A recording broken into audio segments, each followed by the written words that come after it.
In the U.S., more than 800 construction workers die every year while on the job. Many of these deaths happen when workers breathe in harmful chemicals. Carbon monoxide poisoning is the #1 cause of these deaths from breathing in harmful chemicals. It is so dangerous because people can't smell, see, or taste it, and it can kill within minutes. But these deaths can be prevented. The video you're about to see shows how quickly carbon monoxide can lead to workers' deaths.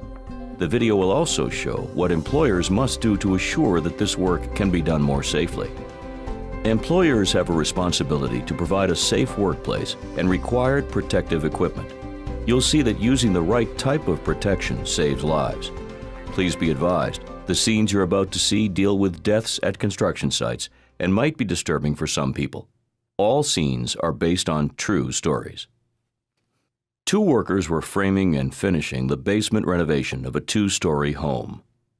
One worker was using a gasoline-powered wet saw to cut a hole in the concrete wall for a window, while another worker was marking lines for the next window to be cut. 2 newly cut window holes were sealed so that no fresh air was coming into the basement.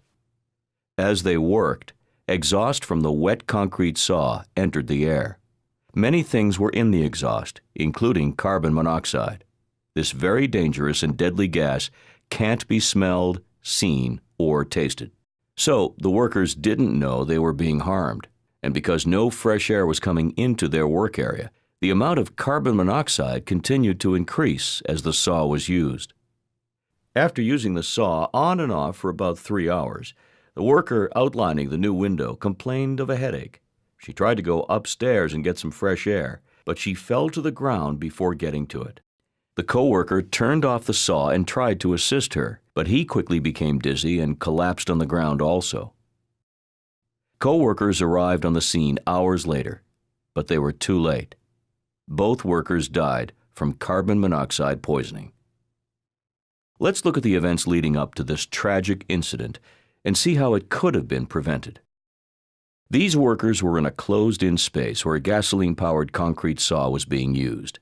Because there was no fresh air coming into this work area and the exhaust was not released to the outside, the carbon monoxide from the exhaust stayed in the room. There was also no carbon monoxide detector or alarm to warn the workers of the danger.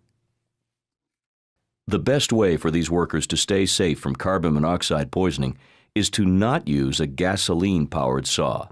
Instead, they should use a hydraulic or pneumatic concrete saw, which do not produce carbon monoxide.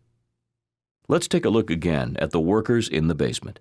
Now the workers are using a hydraulic saw, and there is no buildup of carbon monoxide. This video shows how using a gasoline-powered saw led to carbon monoxide poisoning, killing these workers. But this is not the only equipment construction workers use that can lead to carbon monoxide poisoning.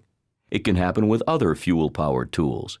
Some examples include portable generators, space heaters such as salamanders, trowels, and water pumps. This example shows the importance of employers following OSHA's standards to ensure that workers are provided with a safe workplace. These types of construction deaths are preventable. The protective measures shown here save workers' lives. Use these protections on the job. It could be the difference between life and death. If you would like more information, contact OSHA at www.osha.gov or 1-800-321-OSHA. That's 1-800-321-6742.